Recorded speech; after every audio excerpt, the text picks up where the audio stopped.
What is up, y'all? Welcome back to the channel. If you're watching this on Friday, well, I should be posting it on Friday, but and you watched the update video this morning, thank you. I appreciate that. That update came out. That update video did come out late. It still had some gems in there, but overall, I gotta be honest, I'm a little bummed. I don't know.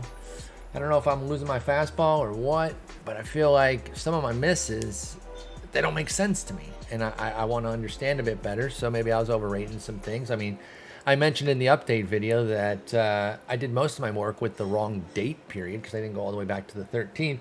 But I did go back and look at it for the 13th, and it didn't change much with a lot of the guys I had as level changers. So like a lot of those diamonds I had, I added that extra week that I missed like an idiot. Actually, it's 2 weeks, but about a week and a half because of the All-Star break. But I went back because I was doing from the 27th forward instead of from the 13th. And it didn't really change things.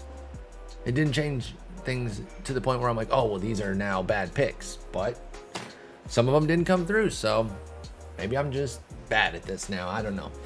But let's go through it. Let's talk through, see what we got here. It was a big update in terms of volume. I'm going to shut this door real quick. But I don't know if it was my favorite update in terms of maneuvering. We'll start with the SPs here. This is an easy board. Try not to make this a 3-hour review here, so we definitely don't have to get into too much of this when there's only 2 different numbers on here. DeGrom goes up 2. You got Ohtani, Scherzer, McClanahan, Burns, and Verlander and Nola all getting neutched, which just means they went neutral. So they got some upgrades, some downgrades. What up, Colin? And then Cole, -1. Because his clutch got hit. So we're doing a big clutch update, which I also didn't know about. So like, do I need to be looking at clutch every week or every 3rd week? They've made it really difficult. To know exactly, like when is there going to be catch up for previous stats, and when is it just going to be the focus period or whatever? I don't know. +1 for Alcantara. Looking pretty nice. Still doesn't have the strikeout rate, which is fair because he doesn't have it in real, 7.9. He's still a god because he throws so many innings, especially like for fantasy. People talk about the strikeout rate. And I'm like, well, yeah, but he throws 173 innings, so his strikeout count is what matters, and it's still amazing.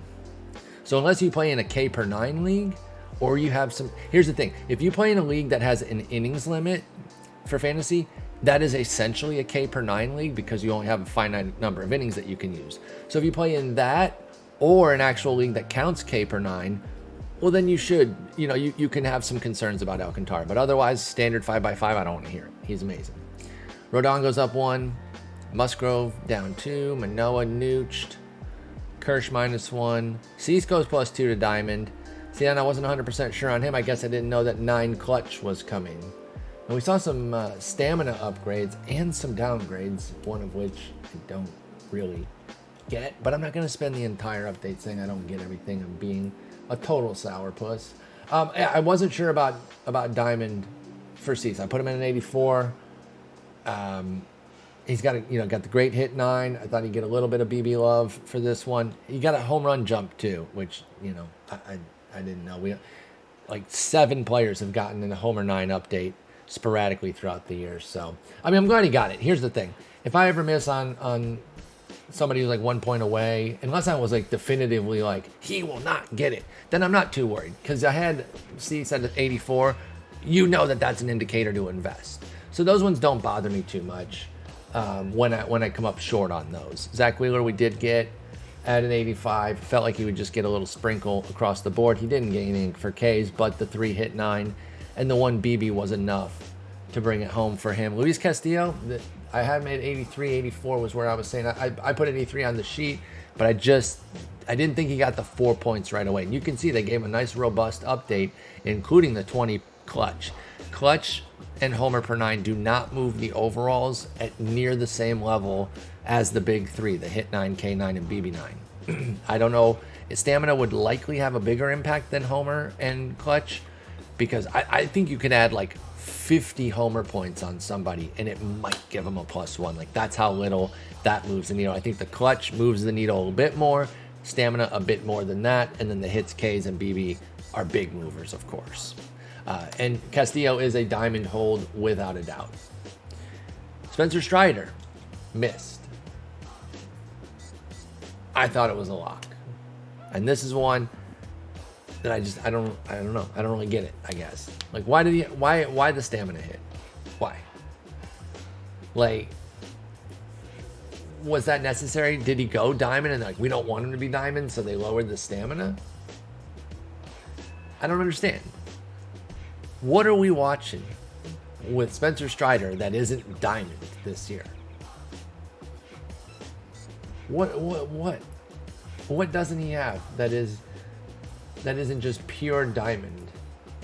As a starter, he has a 13.4 K9.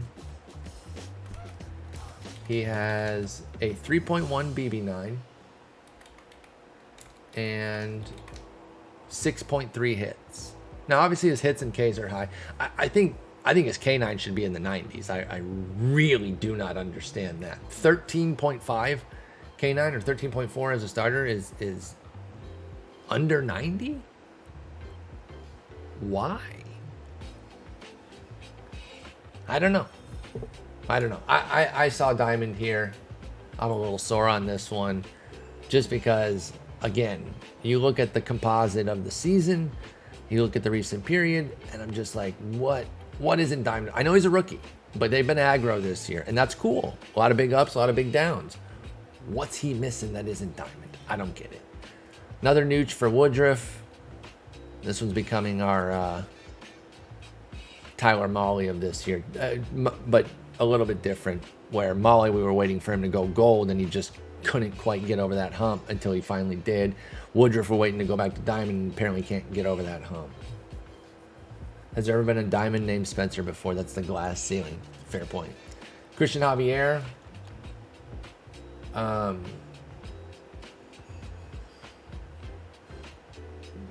Oh, you know what? I didn't recheck him. He might be one that falls victim to my dumbassery. I was looking in the updates sheet. So you go in, you type, or if you go mlb22.theshow.com/roster_updates, you can see the updates on the computer. And so I was like going back, I was like, oh, I know it wasn't August 3rd. So I went to 29. And to be honest, all I did was kind of like, I just saw, I was like, oh, there's a bunch of stuff. I like scanned it real quick. I was like, that was a normal update. And it wasn't. It was like that periphery update with defense and steals and control and break and velo. The last real update to things was the 15th, which means 2 days before is when the roster period closed. That's why the 13th is the starting point. Well, he had a terrible start, Javier did, on the 13th. So that one hurts. And then he had 4 walks. Because here's the thing. In my profile, I said, Javier, BB is his biggest weakness, so at 2.0 this period should net a +1, but that's about it. Well, if I'd had the right fucking date, I would have had the other 7 walks in 8 2/3. So that one's on me. That one's 100% on me with Christian Javier. Gonzo,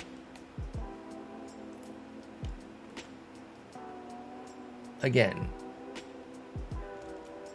what isn't diamond about what he's been doing this year? I'm not just talking the ERA either. The skills are pretty sharp. You took 4 hit points away from the league leader in hits 9. Oh, why? What was the reason? Like, I don't. The thing of it is I don't feel like this sort of stuff has been consistent. We've seen aggro moves, but they're not applied terribly with too much consistency. I was gonna say terribly consistently, but you don't want to go back-to-back LY words. That sounds shitty. And like, okay, so he had a 7.5 hits 9 during this update period. Okay. I know we've hit a bit of a slowdown period here, and you guys are like, oh, we're going to take 9 hours on this again. No, I promise it'll speed back up, but I just want to look at something real quick. I'm going to go with qualified starters Well, let me do a little bit more than that because that's a small cutoff there. There's only 58 pitchers there. So I'll do minimum 70 innings as a starter. That's 128 pitchers. 7.3 hit 9.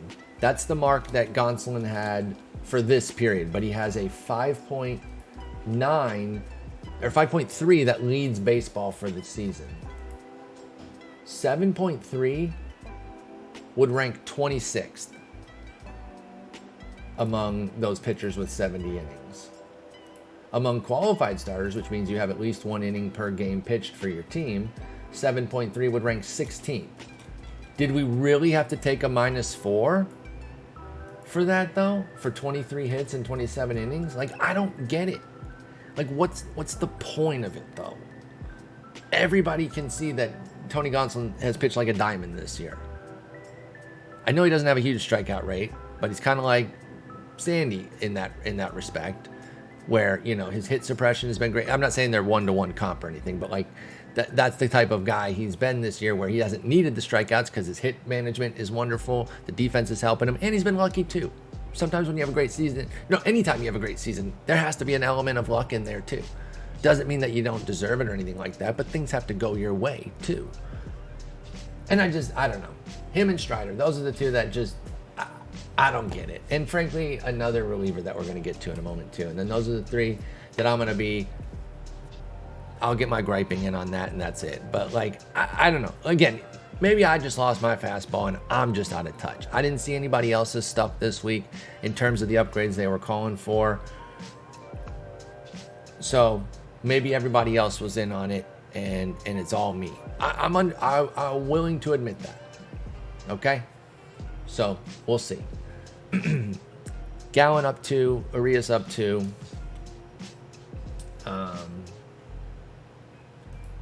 Nothing wrong with either of those. Cortez and Ray nooched. Darvish nooched. Gosman nooched.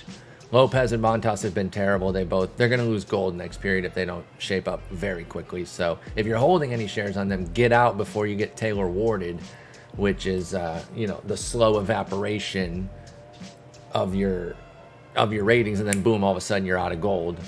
Which I was still left holding the bag on like 20 Taylor Wards. I let my mind slip on that. That's on me though. I'm not worried about that. Bassett and Wright nooched. McKenzie +1. Where'd I have McKenzie going? Sticks? I didn't have Sticks on the board, so I'm not bugging on that. He's had a great season though too. He really has. Michaelis -1. That alone could be the Colorado start, to be honest, which was just devastating. You got to take a little hit for that, I understand. Eovaldi is another one similar to Montas and Lopez. I don't think anybody was really holding Eovaldi for Diamond, but if you were, get out, because he's going to lose gold next period if he does not make a quick turnaround. Biebs gets nooched. We need to talk about Biebs maybe another time. Like, should he only be an 80? I've been on a little bit of a Bieber kick this year of like trying to support him, because I feel like people have been really soft on how strong he's been playing this year. Like, I know he lost the velo, and so early on you need to pay attention to that, but like when we were 2, now 3, now 4 months in of him still working at that velo, I'm tired of hearing about his velocity. Like, okay, to what end?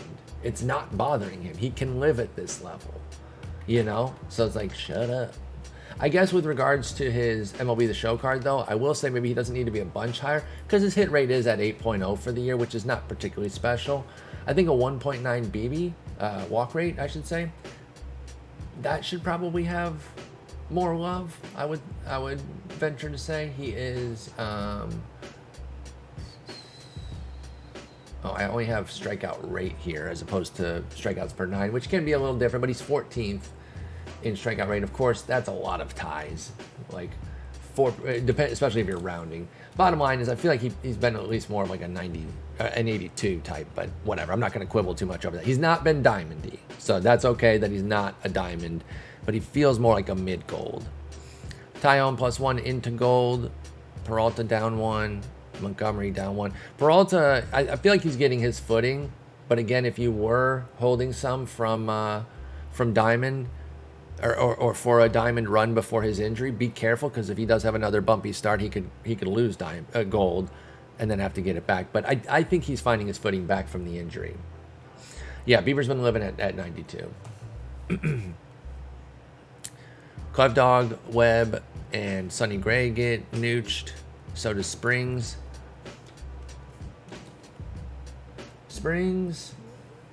So I had Springs and Rasmussen gold.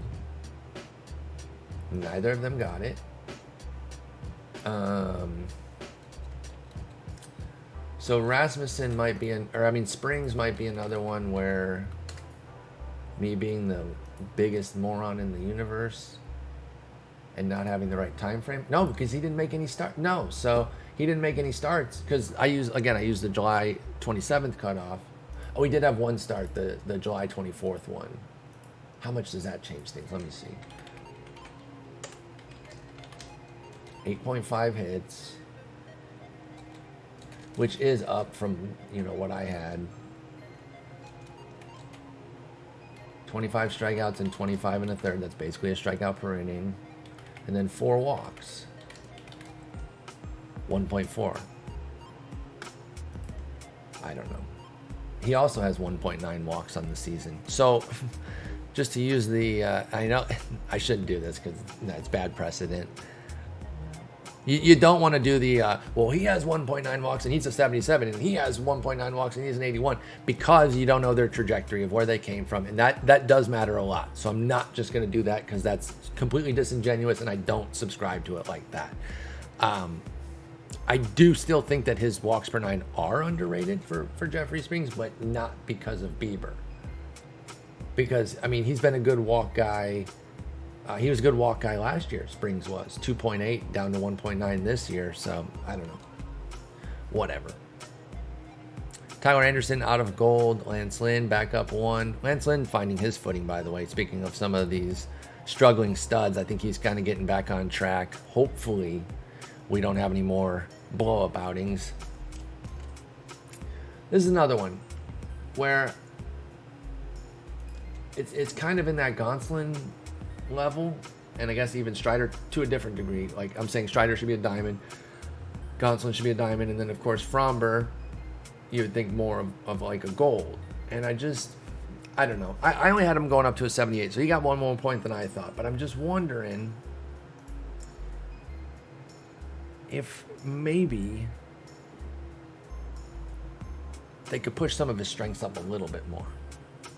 I understand, and I put this in the sheet. I said he's awesome, but his success doesn't translate to MLB The Show metrics, so I only see a walk rate boost. So, I get it. I do get it on this one with Fromber. But, man, it feels unfair for someone who's so good to be a silver. But they don't have ground ball rate as a measure, and that's literally his biggest skill, So, it's all right. It's all right. Kirby +3, Luzardo +2, Martin Perez +1, Gilby -2, which is gold, Morton +1, Kopech -2. Kopech has been scary as hell. Ryan gets nooched, Hunter Green +1. He has shoulder injury that could be some time, y'all. So do not expect a whole lot of goodness there. I don't know that he's going to come back this year, to be honest. I'd be kind of surprised. John Gray, Brady Singer +5. I knew he was going to get big. I didn't think he'd quite go all the way to gold necessarily. They could have gone pretty robust with it. I didn't put him on the sheet because I didn't do bronzes yesterday, but I did a little run after on a few key bronzes for the video, for the update video with Reed Detmers, Andres Munoz. I didn't talk about these other ones on the update video, but I had Singer, Carpenter, Ranger Suarez, and Jose Miranda as well. And I saw all of them going silver, but none of them gold, or else I would have made sure that you guys got that info. Like, hey, these guys are going to go gold, but it's all right. It's all right. All right, and then let's see. We've got Merrill Kelly +3, Taiwan Walker -1, Molly +1. Dude, I hope he's okay. What's the latest on him, by the way? He was throwing like 6 miles an hour the other day. It was really bad. Like, seriously, it was like 87 mile an hour fastballs with the shoulder. They said it came back clean, but what's the latest these days? Yeah, I mean, the MRI came back clean for structural damage. Now, that's That's not the only thing you can have. That just means the catastrophic stuff is not as scary. It doesn't mean that, like, oh, you're in the clear, there's no need to have any concerns about him. That's not the case at all. You definitely have to be careful with Tyler Mahle right now. Fantasy situation. I mean, I guess if you're investing in him for MLB The Show purposes too. But maybe he was just tired as hell. Maybe it was just like crazy fatigue and he just didn't have it. And that's the thing too, like the tough part about those is we end up filling in the gaps mentally. We're like, uh-oh. And we immediately go to like the worst things and we won't always get the info of, like, say he just came off the mound and he just told the management, he's like, oh no, I'm fine. Like, I know I pitched like shit just now, but I'm just sore. I've been through this before. And maybe he downplayed it like immediately type of deal. We don't know. We don't know that. And so those are the scary ones because we are filling in the blanks and probably doing a bad job of it because we're just going right to the worst thing. You know, it's like, oh God, he's done.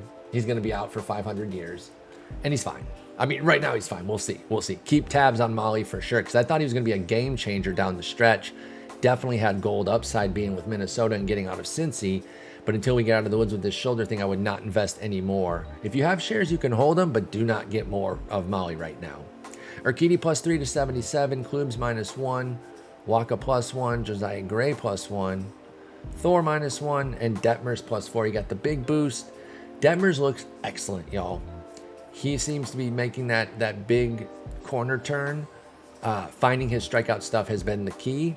If it continues at this clip, he can definitely get gold. Obviously, time's running out. We're at August 19th. There's only going to be a couple more updates, especially for the Angels because they're not going to the playoffs.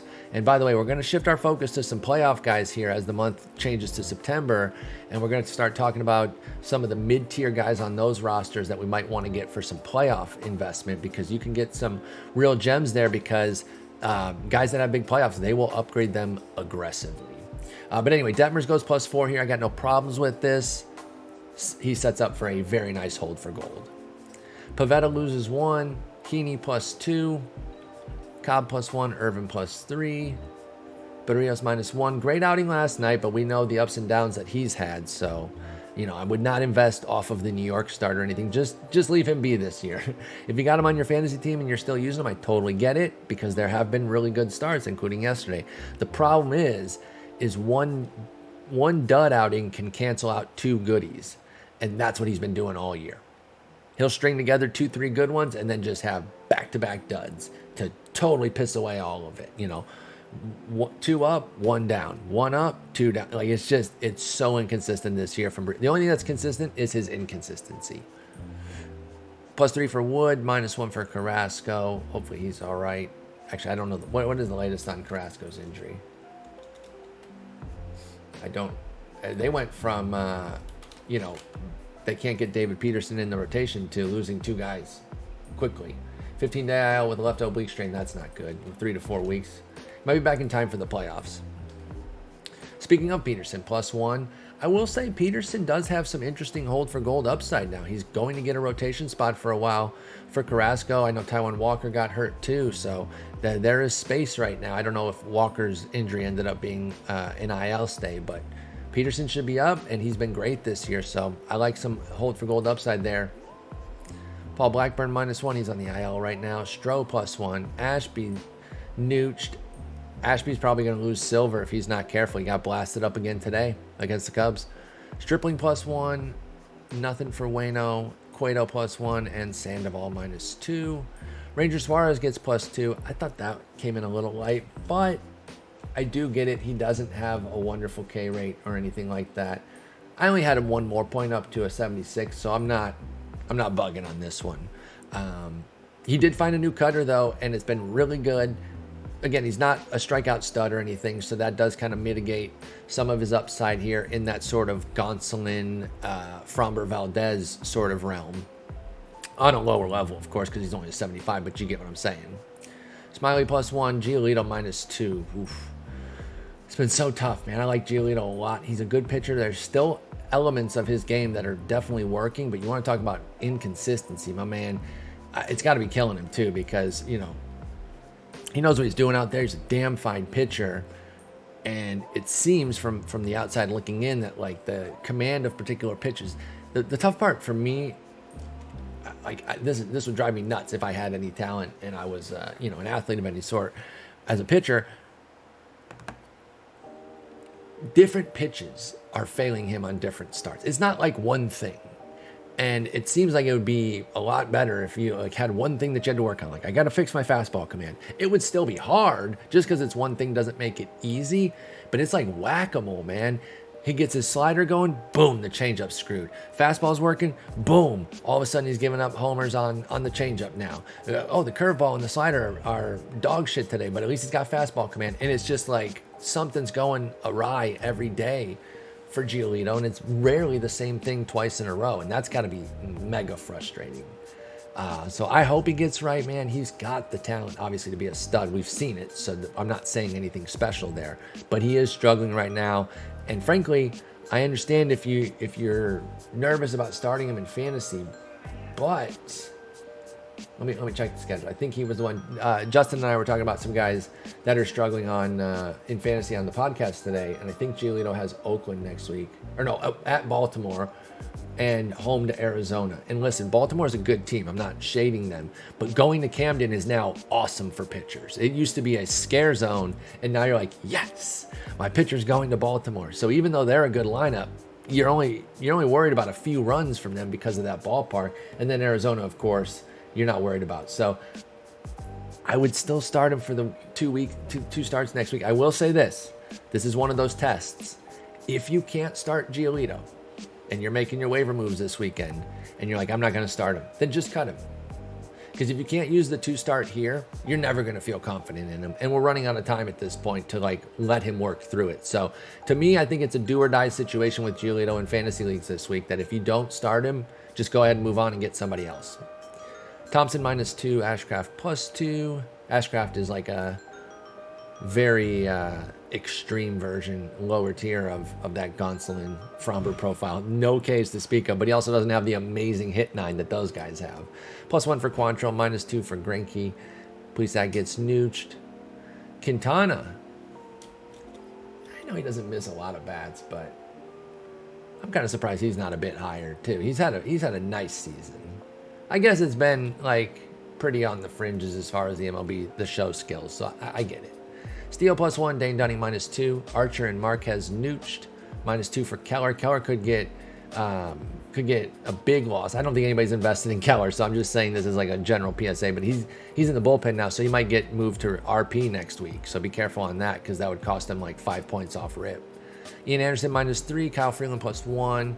Braxton Garrett gets a big +10. If you were a micro investor, you were getting Garrett shares at 5 stubs, and he hits that big gain there. So I like those, especially for trade-in value. You're getting a 10-point boost there. That's a really good payout. You're probably not going to get rich off of it unless you literally, got 2,000 shares, because I don't even know what the quick sell is on a 69 ranked card. Do they even have that?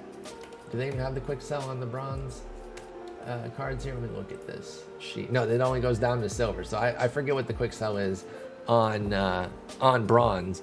But again, you're probably not going rich off of that, but there are still reasons to micro invest because, again, I think I said trade-ins, I meant exchanges. So yeah, and you can get 25 stubs per. How much is it per for a common? 5? So at 20 stubs per, a few hundred, you can actually start to make a little bit of change there. But it's not crazy until you really start to pour on the volume. Again, if you had 1,000, then you're getting 20 G's. So there's still plenty of wiggle room. You don't need 20 G's to be the only, that's not your starting point to be worthy of an investment. It's just a matter of if you want to put in all the orders too, because you still have to put in all the single digit orders on Garrett. But he was an easy one to go up big because he's been awesome. Espino down, Keller up 2, Cahill position change, Matt Manning +4. He's been pitching better. I still don't think that he's there yet, but as a Tigers fan, I've been encouraged. Malone position change, Zimmerman and Hudson -1 and -4 respectively. Nobody else here. I mean, Norris, Gonzalez, Wilson. Spencer Watkins is somebody who has been pitching well. Freddie Tarnock and Jared Koenig got position changes.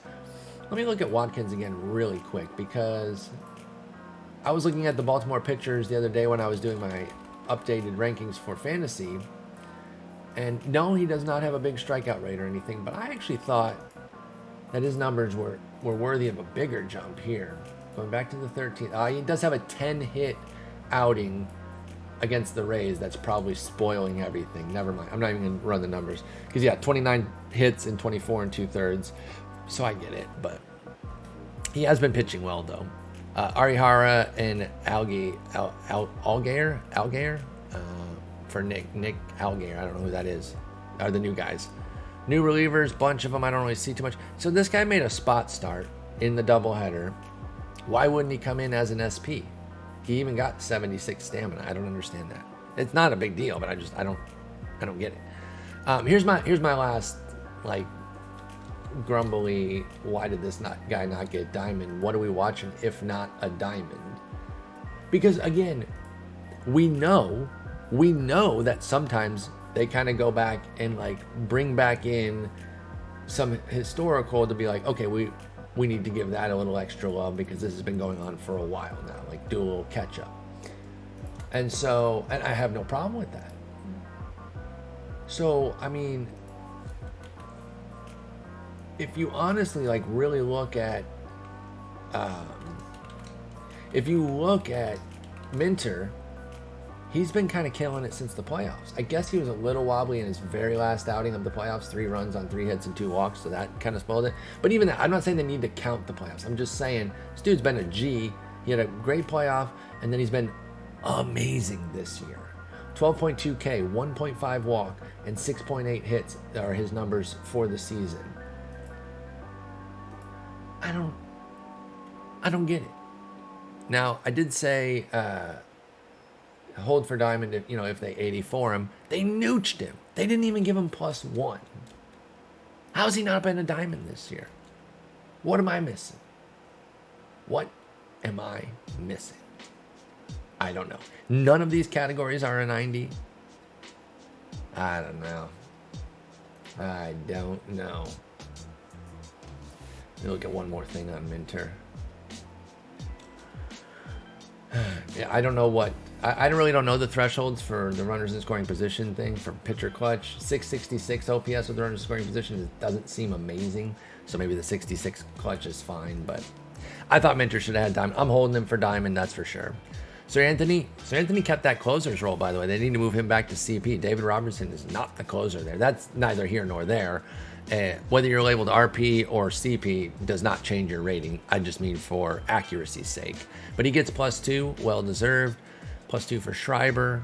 Eric Swanson. How great has Eric Swanson been? Mariners fans probably stunned by his turnaround. He has been truly, truly incredible this year for them.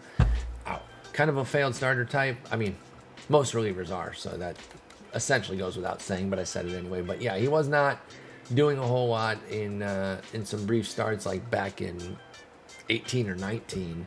But last year he started to turn a little bit of a corner out of the bullpen, and this year he just came out like a rocket. He's been wonderful. Same with Evan Phillips, by the way. I mean, I shouldn't have said it that way. Same with Evan Phillips makes it sound like he was a starter back in 2018 or 19. I don't think he was. What I mean when I say same as with him is that he came out like a rocket this year, and he's been great from the jump.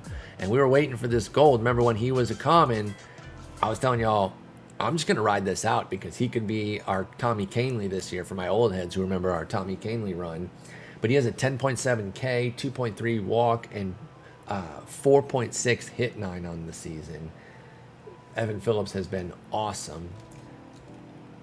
Let me see what I had him going 81.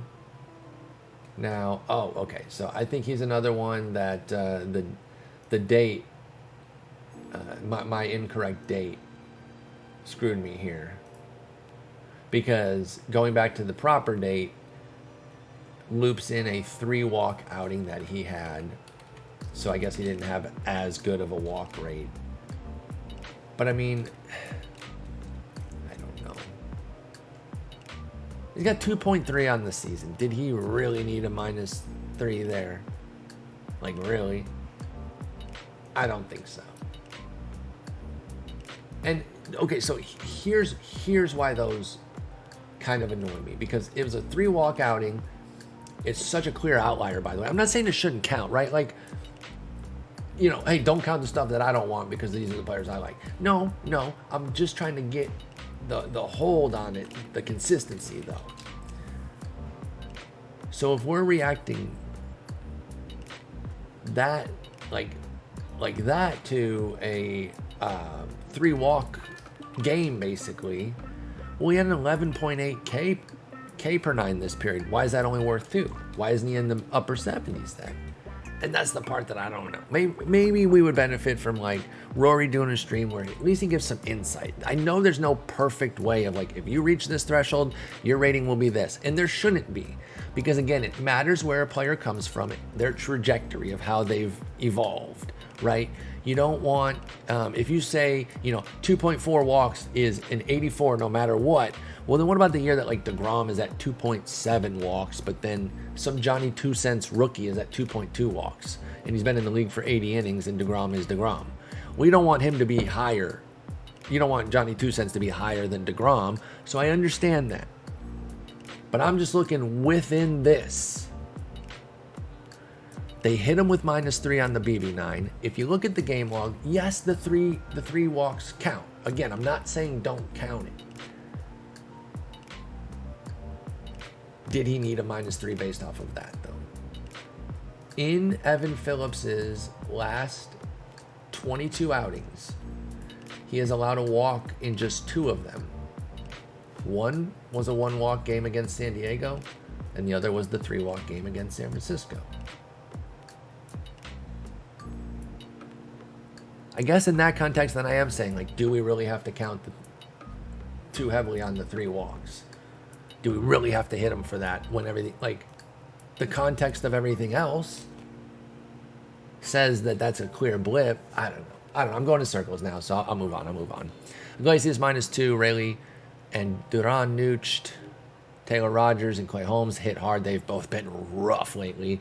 Neris gets +1. Bass nooched. Munoz a big +4. Huge hold for gold here with some diamond upside. I'm going to just be holding on to the Munoz shares, and I'm not, well, and I hope this doesn't happen, Seattle, so I'm not trying to jinx your team. But if they fell out of the playoff race or something, I might move on then after he gets gold. But if they're carrying into the playoffs and everything, and then once he hits gold, I'm keeping just because he could be a diamond, because he could be instrumental for them if they make some noise in the playoffs. So Munoz, big riser. Shouts to Jay Spawney. This was one of his biggest picks of the update period. He loves Munoz, and I bet he's also holding through gold and hoping to maybe land on diamond by the year's end, because he's just been so dominant, and he's actually found a bit of command too. The thing with Munoz, he's always had just electric, amazing stuff. Injuries have beaten him up a little bit, and then command has been trouble, which that's triple-digit fastball with nasty filth slider. Of course you're going to have command issues, right? Like, that is the number one thing that guys like that will have, but he's starting to rein it in, and he's having a big breakout season. Joe Jimenez +2, Andrew Chafin +1, excuse me. Adam Ottavino +1, Mantiply +1, All-Star. Morgan gets nooched. He's had a few blow-ups where his ERA is inflated, you see there at 4.25, but a .90 whip with the 10.5 Ks tells you how well he's still been pitching. The biggest issue on this board that you can see here is the 9 under the home run, or above the home run marker there. That's been his biggest issue. It was a big problem as a starter, and it's still getting him a little bit as a reliever. Now, they have Emmanuel Clase right now anyway, but we know closers churn, right? I will say, if for some reason something were to happen to Clase, I would treat Morgan the way I do Emilio Pagani. You guys know how I feel whenever there's a closer opening on whatever team Pagan is on. I'm like, no, he can't do it because he allows too many homers. It's not because I don't like Emilio Pagan. It's just that most teams do not want to trust a closer who allows homers. And so they were letting him close because that was one of the few options that they had. But you better believe they went out and got bullpen help at the deadline. And again, Cleveland has the best closer in the game, or one of. He's a top 3 for sure. So they're not anywhere near that. I'm just saying down the line, if it ever comes to a point where Morgan is on a team, whether they trade Clase or something, whatever, and it's like, oh, Morgan could do it. Go to his home run rate right away. And if it's not in control, then he's not going to be the closer.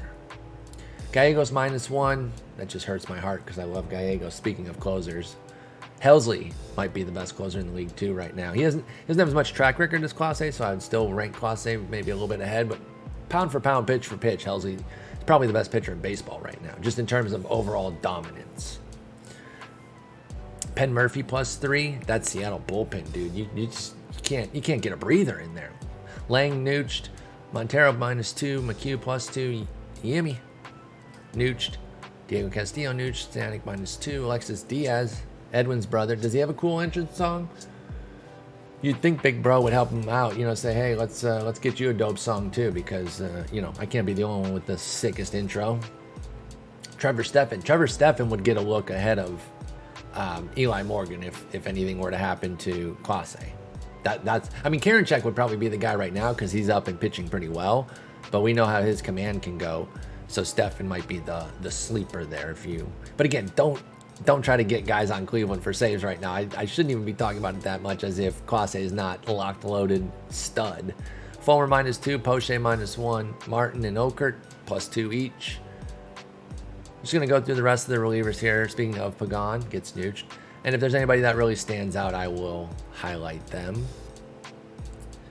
None of these guys. Bickford. Bickford could have been the Evan Phillips of last year. He didn't quite hit that ramp and really take off, but he was pitching really well for the Dodgers last year. And I was like, uh-oh, did they find something? And they did, by the way. Like, even him just being a 4.78 ERA with a 1.11 whip. Like, the ERA is too high, but he also has a home run issue similar to Eli Morgan, 8 homers in 43 innings. But a 1.11 whip is very good. So he's more good than not, but he needs to rein in those homers for sure.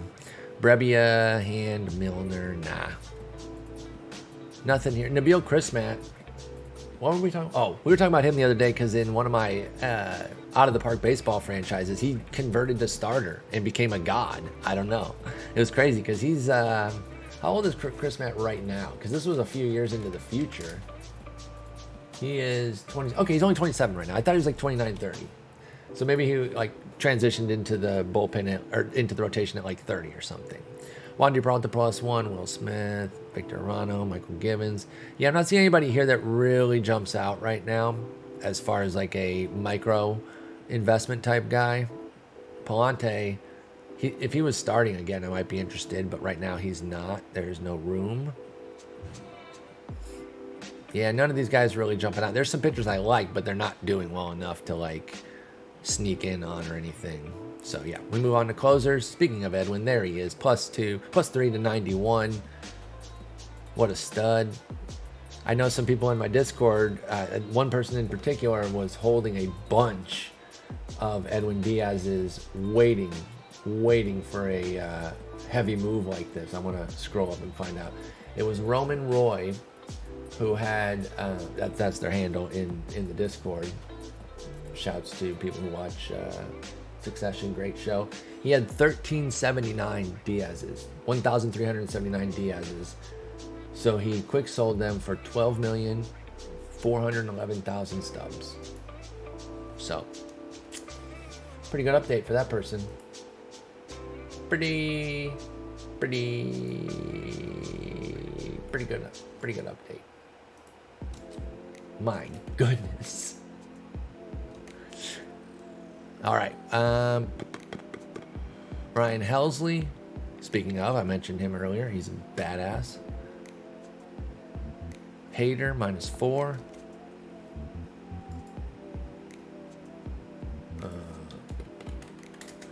He's been terrible, by the way.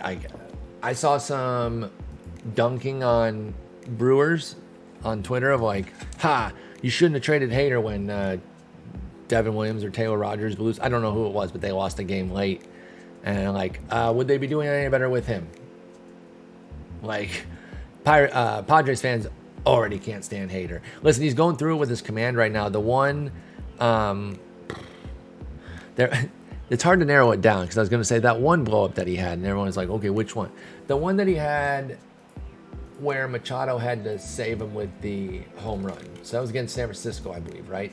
Machado hit a walk-off and Hader got the win, I think.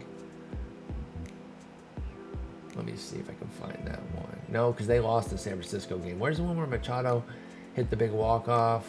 Oh, yeah, it was San Francisco. It was August 9th, though. So he didn't get the win. He got the blown save only. So in that one, and this is just the one example, but he seemed to be sweating buckets because he kept rubbing his hands on. He couldn't get his hands dry. So I think his command was shot due to that. Now, that's not the only reason, because his command in general is never the strongest aspect of Hader's game. But when you already have wonky command and holy shit, you cannot get a grip and get your hands dry, it was over. And you could see, like you could almost see in his face. And I wasn't just hindsighting it. It was before things had even gotten, the runs had even scored, but you could tell right away. He was not comfortable. He couldn't throw the ball where he wanted. Neither pitch was working. And that's just got to be a helpless feeling for a reliever, because you only have 2 pitches, generally speaking. A few relievers have multiple pitches beyond their primary, but most don't. Most are 1 or 2 pitches. And if it's not working or they aren't working, I don't even know how helpless of a feeling that could be. Class A +2 into Diamond. At least I got that one right. Seawald +2. He's on the cusp of Diamond. And if he can get some more strikeouts, I mean, he's already a walk suppression god, a hit suppression god for sure. 19 hits in 47 and 2/3. Maybe just bump him all the way up to 125. But he does have big Diamond upside, so hang on to your Paul Seawald shares. Liam Hendricks gets -1. I had him going Diamond, so shows what I know. That one would have been probably... Okay, so I was wrong. Easy. The date thing was probably why I was wrong on that one, because he had a 3-run outing. Actually, he had 3 run scoring outings from July 23rd, 24th, and 26th. Okay, so that's why I thought the numbers looked a lot better than they did. However, if I can get on my Stephen A., he's been a Diamond pitcher since May. Like, why are we still pretending he's a gold? What are we doing? Why are we doing that, SDS? Come on. 5.2 hits per 9. This is since April, or since May 1st. 2.1 walks and 12.9 strikeouts. Like, what isn't Diamond about that? I feel like some of them just gotta be more like common sense of like, okay, he's back. He's back. He had a lull, but he's back. But they -1'd him on the July 15th update, or +1'd him on that one, then -1'd him on this one. But they hadn't updated him since June 10th, which would date back to there. I still feel like there's a dead period of stats that haven't really been accounted for. I don't know. Is there a quota where only X players can be in each tier? I mean, they haven't said. There kind of is. There's like a 1 in, 1 out type of thing. Not necessarily a direct 1 in, 1 out like a nightclub or whatever. But yeah, like you don't want to flood it with too many diamonds. But how about a guy who's been diamond, who fell out of it this year, who is clearly back and 1,000% back to who they are? I feel like they should get diamond. They should be back, even if it takes precedent over someone new. I'm sorry, like even if it was over Class A, who of course I think is deserving too. But if you got to make the cut, I think it should be the guy who hasn't been diamond as long. That should be the tiebreaker. I don't know what we're watching if we don't see Hendricks as a diamond. He's going the other way right now. Jason Adam +3 is going to come out and be very proud of that, I'm sure. Devin Williams +1. Jansen and Bednar down. D-Rob nooched. Presley +2, Bard. Presley can get back to gold. He's been pitching better of late. Feel more comfortable with what he's been looking like lately with his health and everything. Because he had that lower injury, like the knee injury. No, Red Belt, you're right. Woodruff, the same thing. He's been diamond. He's been back at diamond level for a while now. Like, why do we have to pretend otherwise? Come on. And I don't even know that I have that many. Woodruff or any Hendricks. I don't even think I have any Hendricks. So this is not just about me like wanting my investments to hit. Of course I want them to hit, but I don't just gas up a player that I have a bunch of. But I can't look at Hendricks and not say, oh, that's the Liam Hendricks that we know, who is a firm diamond. So I just don't know what he has to do to get back. Like, I just didn't feel like he needed to have. I have 5 Liam Hendrickses, right? Like, that's not making or breaking my bank account. Anyway, the Mountain. Felix Bautista has become one of my favorite relievers this year. I knew of the name before. I knew he was a big dude, but that's the best I could have told you. I had no idea he was an absolute stud with a devastating splitter and very excellent power fastball. He's been a monster. He's taken over as the closer for Jorge Lopez. He's an easy hold for gold. And, you know, if things got really wild and they made the playoffs and had a run, he's on that Andres Munoz tip where he could even go diamond. It's a long shot. It's a long-term type of thing. Hold for gold right now, but then if he gets gold and you want to keep holding beyond that just to see what's up, I don't blame you. I know I'm going to be with Bautista. Whitlock nooched. Romano +1. Jorge Lopez +1. Bender and Chapman nooched. Puck up 2. I like Puck a lot. I think Puck, he would need a bunch of Ks to really sprint to gold because time's running out for the crap team players, of course, that aren't going to go to the playoffs, and he's the 74 right now. So I wouldn't invest heavily, but I might throw a little in there on Puck. Kimbrel, that's another guy that's just whew. Some of the best teams in the league right now, their closer situation is scary. San Diego, Dodgers, Yankees do not feel good about their 9th innings right now. And that's a scary position to be in with October on the horizon. Tepera down, Finnegan up 2, Crow, Santana, Kennedy, Knievel, Wick, and Strickland. Nothing really to see there. Catcher. Will Smith up 1, Kirk -1. Romuto +3. He's been excellent of late. Obviously sets up to get back to diamond. So, you know, hold for the diamond there if you've already invested. I don't know where the price is right now. Obviously, if it's still at a good price, you can invest for diamond. He looks great right now, so hopefully he can keep it going and pop off. Contreras -1, Trevino nooched. Vasquez +1, Heim -2. He is in a bit of a hitting lull, so I don't think people were holding for diamond on him. So I would, if you were, I would definitely sell out. And you don't want to risk losing gold. That's the thing. You definitely don't want to risk losing gold. So I would hang in there because he has that elite defense. And I think that's why some people were like, you know, this guy could maybe get diamond, but I don't know. He can't. I don't think he can. And then you got William Contreras, who gets nooched.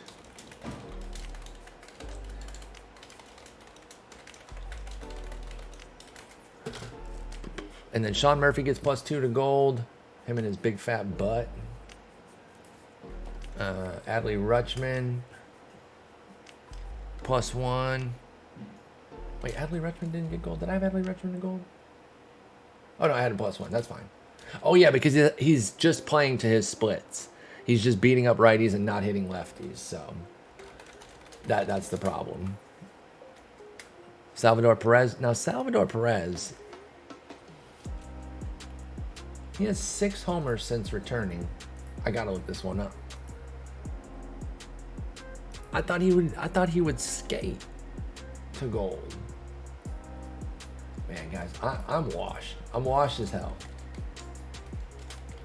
Has been or never was. I don't know, but I suck. Let's go back to 7/13. It's probably because I had the fucking date wrong. That's so embarrassing, by the way. I'm such a moron. All right, so I give up. I give up. I give up. Do you guys want to know what his ISO was against lefties this period? I'm totally fine with this being, you know, a game. Things are uncertain. You got to do the legwork if you want to know things. I can't make sense of this, though. And the date didn't matter because he wasn't back until the 29th. So he's come back and just popped 6 homers in 88 plate appearances, including a 364 ISO against lefties. How about minus 10 against lefties? What was the reason? Why?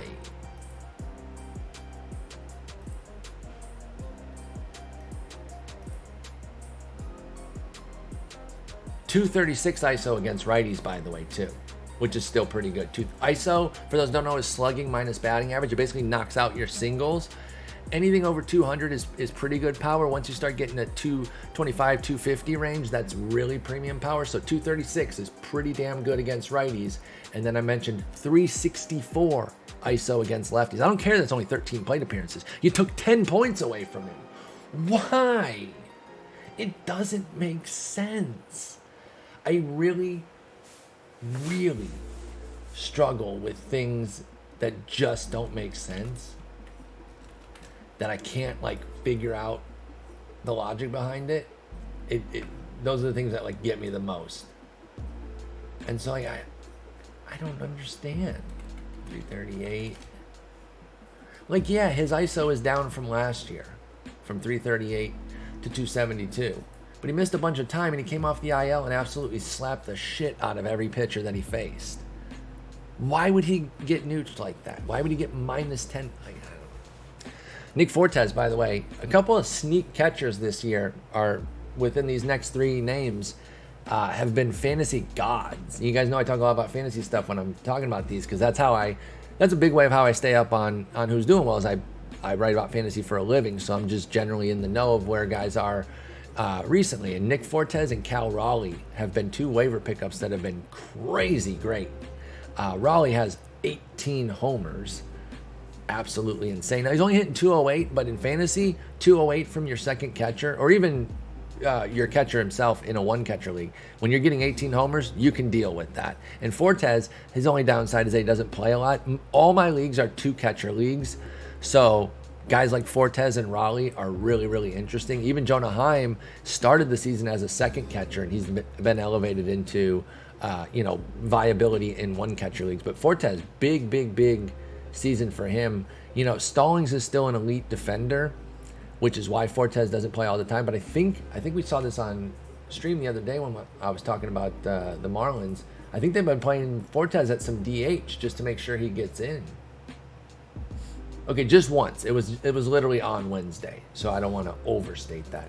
Wednesday, I don't know if they've done it before, but that was the only time this week. It's tough to play your backup catcher at the same time as your catcher, because if something happens, you don't want something terrible to happen where both catchers get hurt somehow or whatever. Plus, I think you would lose your DH if Fortes had to come in for Stallings as a replacement, I think. Right? If you replace your DH, you lose him. But they do have 5 starts. Fortes does have 5 starts at DH, so they've done it a little bit because they know how good he is.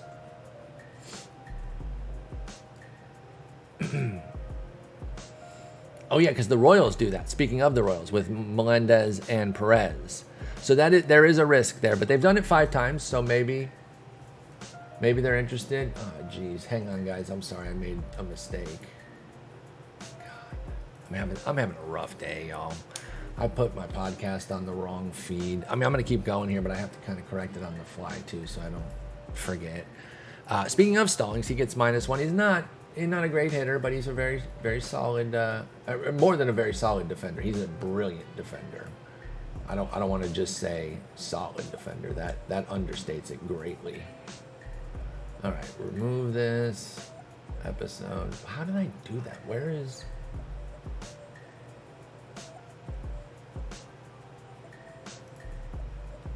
All right, sorry about that, y'all. Eric Haas -4. Ouch. That's a fat decline. Victor Caratini -1. Higashioka 3. Up 3 for him. Dude, can we get that Higashioka Tops Now back? That card was unreal. That card was so sick. I love that card. I honestly, I can't even remember. I think it might have been a BR where I had like a late diamond round and I was like, all right, well, I kind of got backed into a corner here. Let me try this card. And he hit like 5 homers in like a 6-game BR run or something. And I was like, oh crap, that's crazy. It's all-star, but so we'll figure it out. We'll see if he's any good. I took him into seasons and he was great. I'm talking about the Higashioka Tops Now last year. That card was sexy. I loved that card. Absolute stud. Mejia.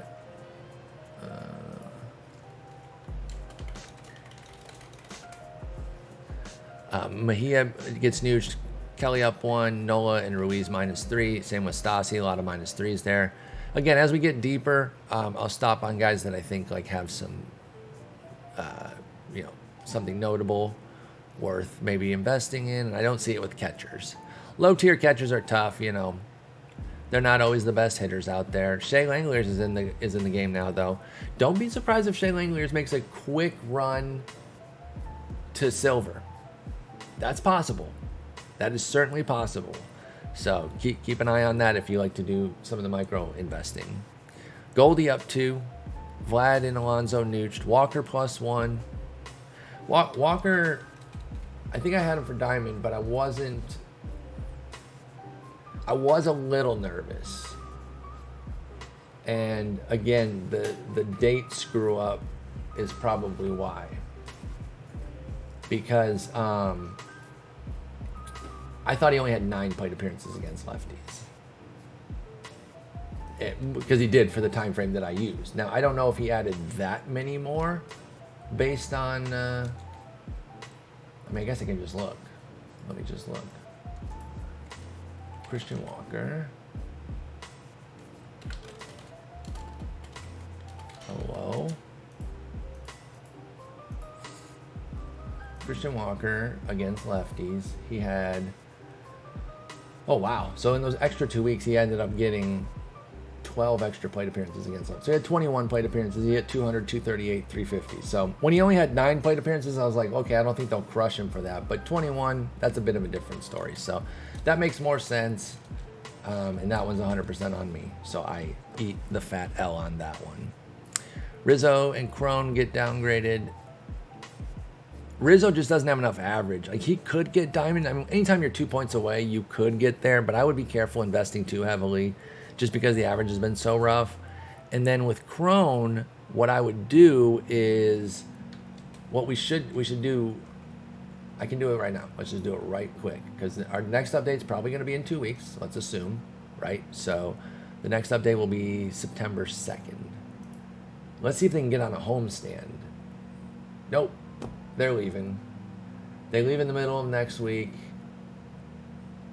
I guess, so they'll have a series against San Francisco this weekend at home, and then 2 against Texas at home. And then they go 4 New York, 3 Atlanta, and 3 Cincy. Those are all on the road. So, I don't know. They don't really have another like big homestand that Crone can take advantage of. So, if you were holding for diamond, this might be your sign to go ahead and back out. It is an old-timey thing with regards to the catchers to not risk both of them at once, yes. So it takes a pretty special situation like Melendez and Perez. And if you're the Marlins, you have an inept enough offense that you're like, we got to play Fortes here because he's been so good. Nathaniel Lowe gets gold. Hey, that was one I undersold that I'm pretty happy about. Again, there's probably the extra 2 weeks that my dumbass didn't include. Ty France -1, Hoskins +1. I had Hoskins hitting gold. You'd think the extra 2 weeks would have helped him, maybe not. Rowdy Tellez +3, Josh Bell -4. Ouch. Dinged across the board. Arise is a tough one. Okay, I gotta see this now. I gotta see this. -13.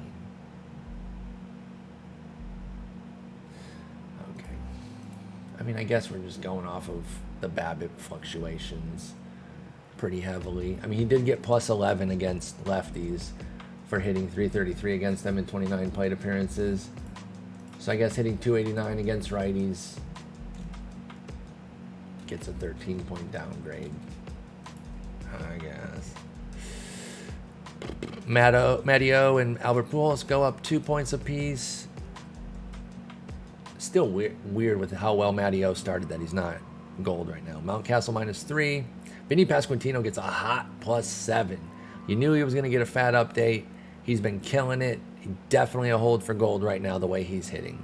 Mancini -1. Let's let Mancini's price bottom out. I still love the fit in Houston. Now, the sucky part is they're not playing him every day.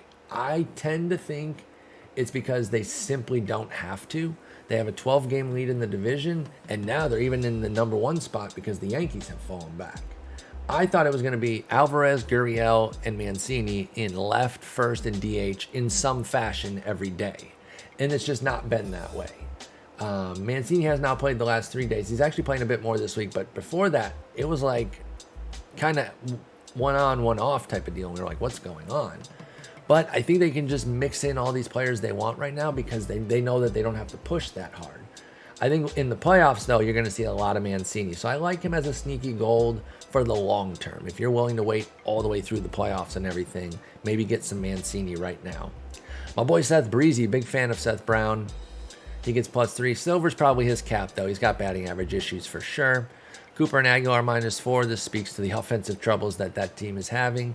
Speaking of Gurriel, he gets a -4. Santana -2. Schwindel -4. Now, Muncy is on a run right now. However, you see where his average still is. So even on his heater, he's still hitting 184 on the year. So I don't know. I just haven't trusted the elbow all year. I'm fully out on Muncy until next year. Fantasy and MLB The Show. Bunch of downgrades here. Votto out for the year, which sucks. Belt down. Luke Voigt probably hates his life being in Washington now. Jared Walsh has just fallen apart, and Gavin Sheets -4. Dahlbeck, Prado, Choi, and Miggy. Oof. Curtis Terry is the new first baseman. Andres Jimenez gets a +3 update. He's diamond now. That's excellent and well-deserved. Nooch for Altuve. -1 for Segura.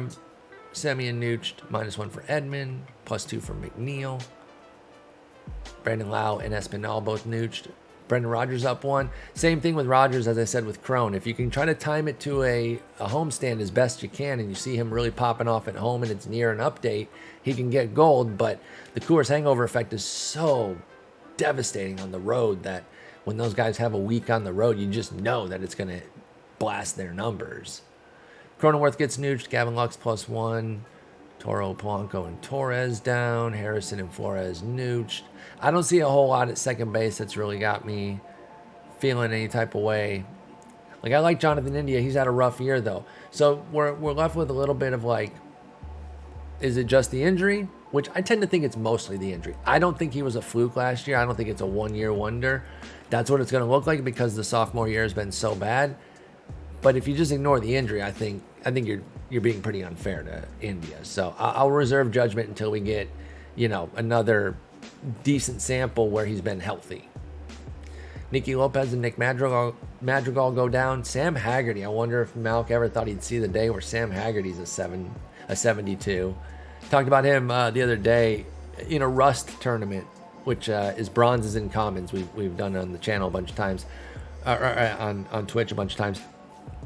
Last year, he had Sam Haggerty as like a freaking 63 or some shit. I walked him 3 times in a game.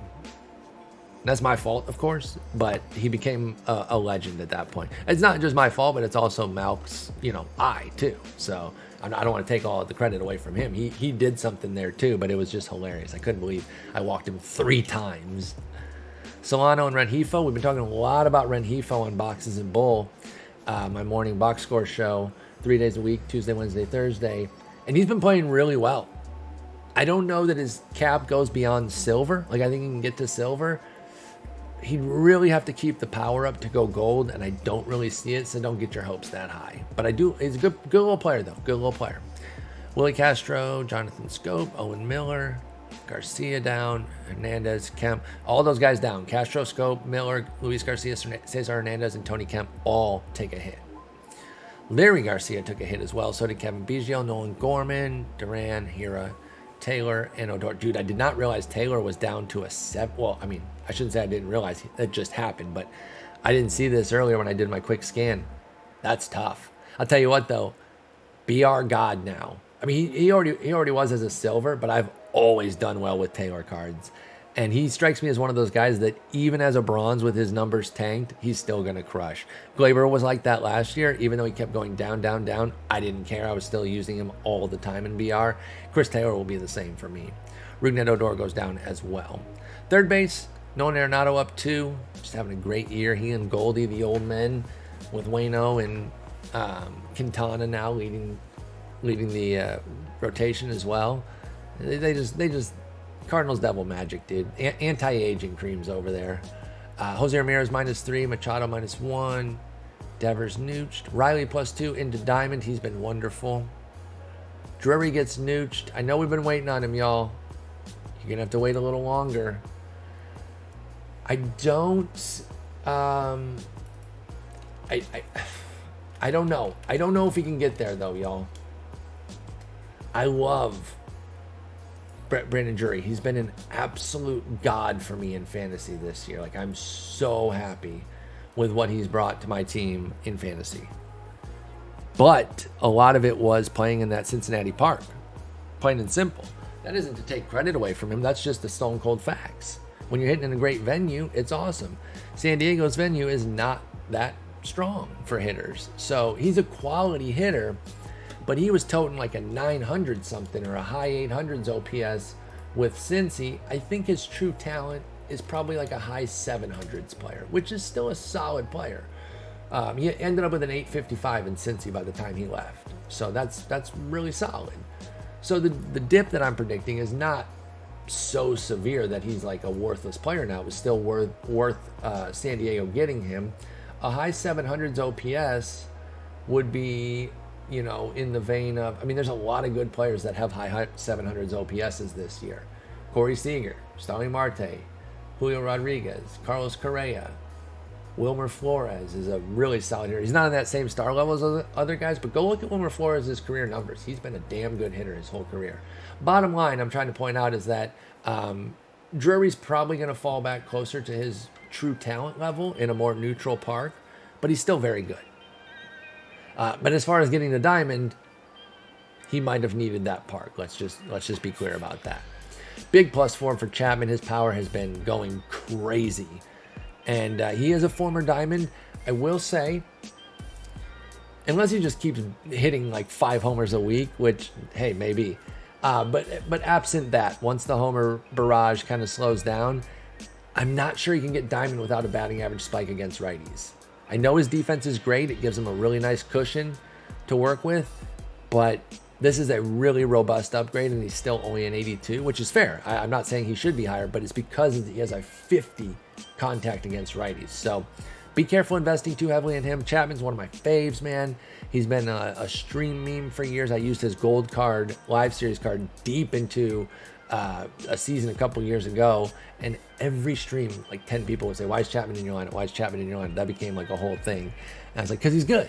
He's awesome. And I was crushing with that gold card. So I love Matt Chapman. He's awesome. Isaac Paredes, nooched. Bregman and Witt both go gold.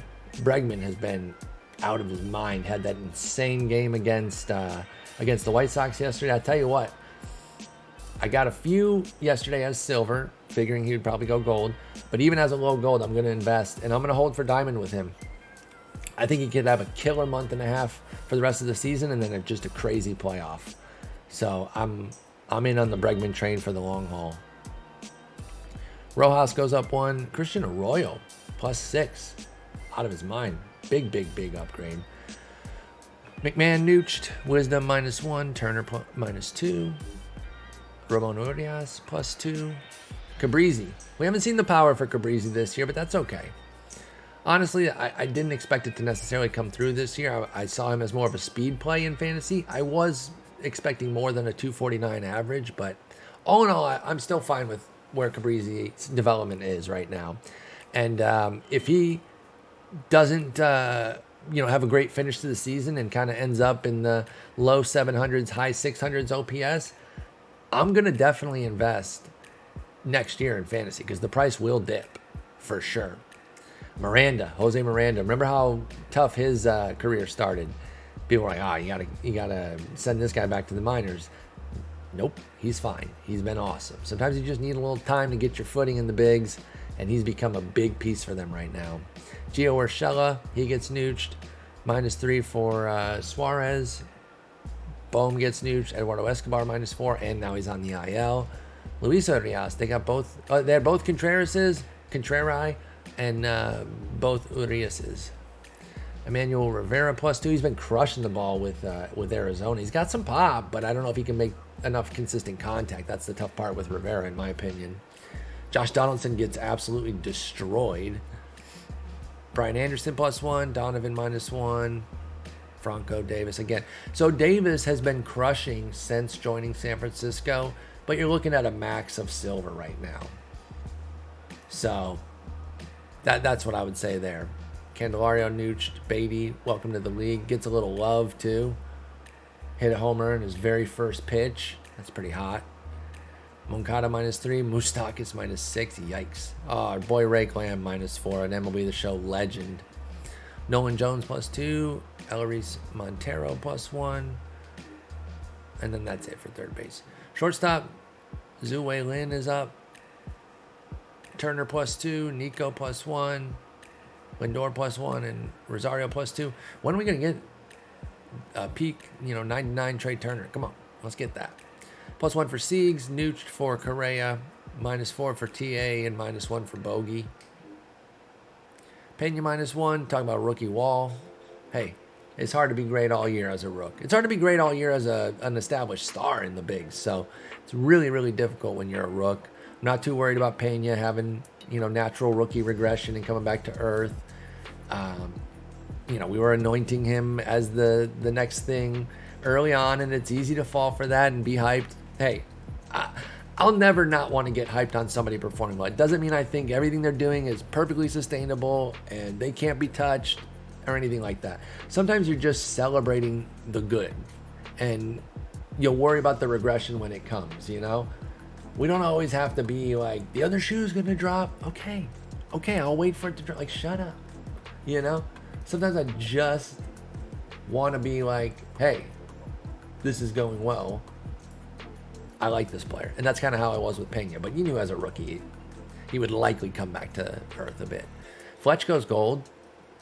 Fletch has not been on my radar, so I missed that one big time.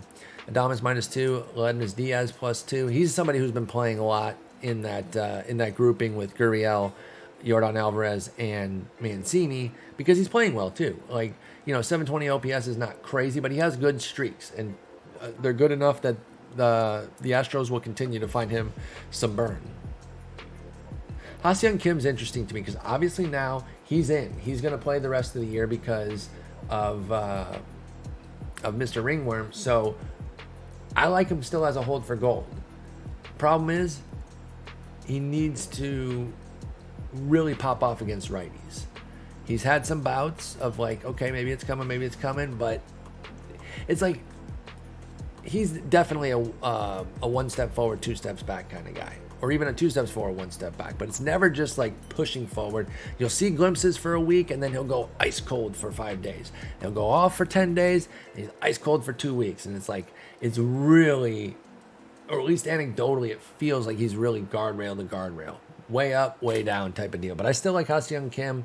There's still a lot of talent here, but it's his job right now. He needs to make sure that he's performing well enough to maintain that role, because with Tatis out for the rest of the year, he gets that role now.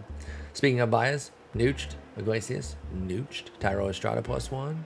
Farmer -1. Mateo +4. Can Mateo get gold? I don't think so, man. He does not make enough contact. He frankly doesn't have enough power either. He's a great fantasy player because he has 11 homers and 27 steals, but everything else is tough. Orlando Arcia got hurt. IKF +2. Bo Bichette -2. Man, he started slow, got going. We thought he was back on track. Turns out, no. Crawford had an amazing start to the season. He's just kind of tapered off. He's still okay, though, because a 340 OBP is still strong. Now, a 357 slug is horrendous, and that's why you got to kind of bat near the bottom of the order with something like that. But 340 OBP is still useful. B-Craw -1. Stott +4. O'Neal Cruz. StatCast Darling, -2. DeYoung. DeYoung's been crushing since returning from the minors. He's got a great shot for silver and maybe even a chance to return to gold. It's been a minute since he's been gold, but maybe if he gets the average going, though. You're not going to do it without a good batting average, though. Newman, Perdomo, Sosa. None of these guys really popping off here. Nick Allen's a really good defender. If he has like really good outs above average the rest of the way, they might give him a nice defense boost, which could get him to silver, but that's really about it. Left field, Yordan Alvarez, Nuched. And then there really weren't level changers here, so I'm going to go pretty quickly through left field unless I find somebody that I really want to zero in on. Andrew Vaughn, I definitely think has gold upside. I had him going gold because of how well he had done against righties this period, and I mentioned in it, I said he might get hit with the +1 because he wasn't very good against lefties, and they did crush him for it. So that one didn't surprise me. That's okay. I'm still holding for gold with Andrew Vaughn. I'm a huge Andrew Vaughn fan long term too. I really, really think that he's going to be one of the next stars in the league. Profar gets Nuched. Tyro O'Neill -3. Schwarber Nuched. Eloy Jimenez +1. He's just been a big batting average guy of late, but no pop. Where's your pop, my man? Gurriel and Rosarena get Nuched. Peterson, Tyrone Taylor, Tommy Pham all down. Tapia up, but Benny down. Lamont Wade Jr. back up to silver. He's the ultimate platoon guy. Perfect bench bat for BR. Honestly, he was a perfect bench bat as a bronze. I don't know if you want to get an exclusive one side only hitting bench bat as a silver, but if it's one of your last rounds and you've already got some, right-handed lefty destroyer and you want to put Wade there so you have one of each for your BR bench, that could definitely work. Mark Canha gets -3. Kutch down. Kutch had a 2-homer game the other day, so that will help. Jake Fraley. And this is my guy right here. Big fan of this guy. I thought he was going to have a huge season this year. To be honest, I don't know if I said it at the beginning. I should go review my NL episode from the very beginning of the year, but I gotta believe, given how hot I was on him in fantasy, I gotta believe I said that he could be a nice investment to maybe like even go gold at some point this year. But injuries have crushed him. He only has 89 at bats, so I think I get an incomplete grade on that. I'm not gonna take a fat L because he didn't play. Now, if he plays all year next year and doesn't make the grade, then we can laugh at me because I'm going to draft him everywhere next year because he's not going to have a crazy price. He moved from Seattle to Cincy, which is like the best park move you can make as a hitter. He just needs to stay healthy. And if he does, I think he's going to pop off next year. JD -3. David Peralta -1. Connor Joe. Connor Joe was a guy I definitely liked coming into the season. I was pretty high on him. I will say this has not panned out. I'm not going to go like, oh, I got to take an L on that. He was a late enough round pick that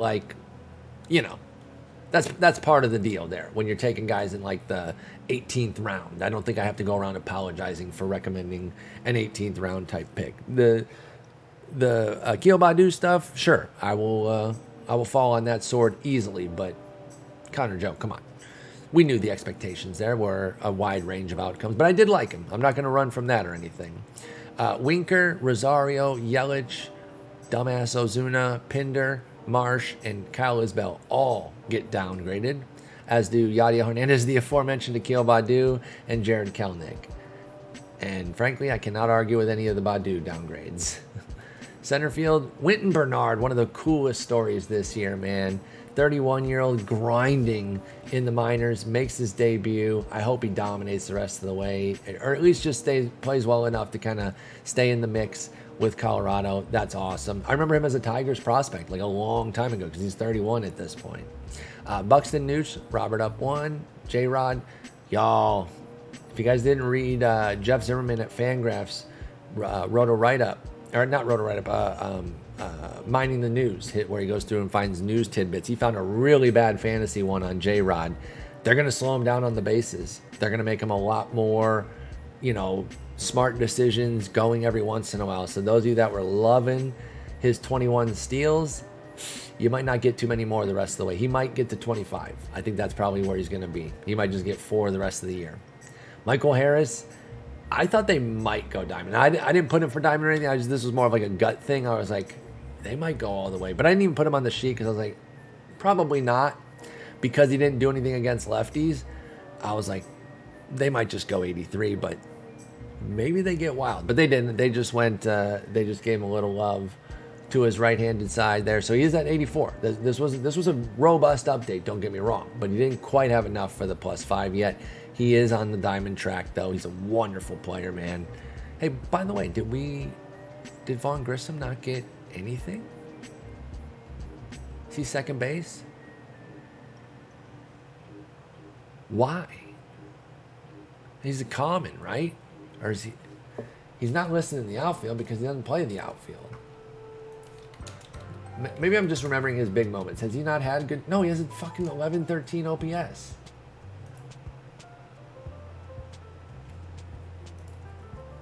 Okay. 3 of the hits don't count because they were on Wednesday and Thursday.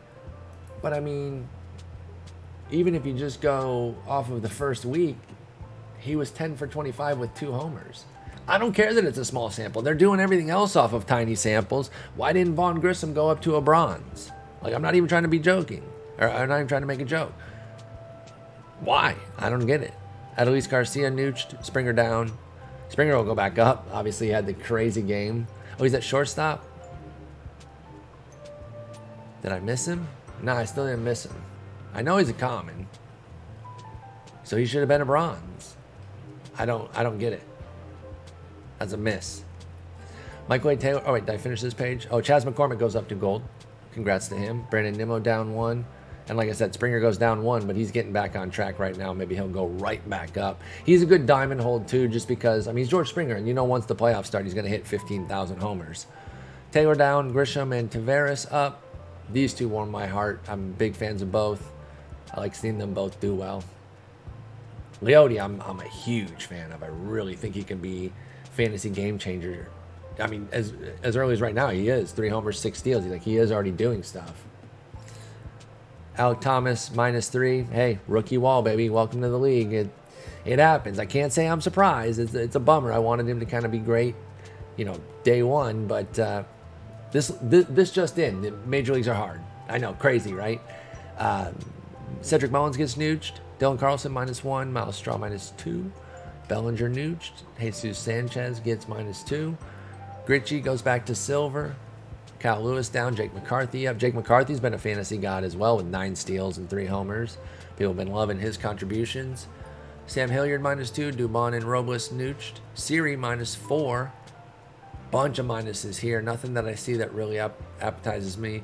With Brett Phillips, Brian De La Cruz, Victor Reyes, Aaron Hicks, Nick Senzel, Jake Myers, Ryan McKenna, who did get boosted. He's the only boost on this page, and Jaron Duran.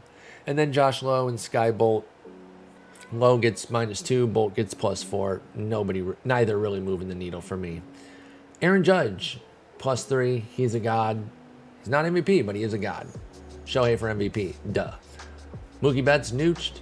Acuna -2. Tucker -1. Renfro got nooched. Interesting.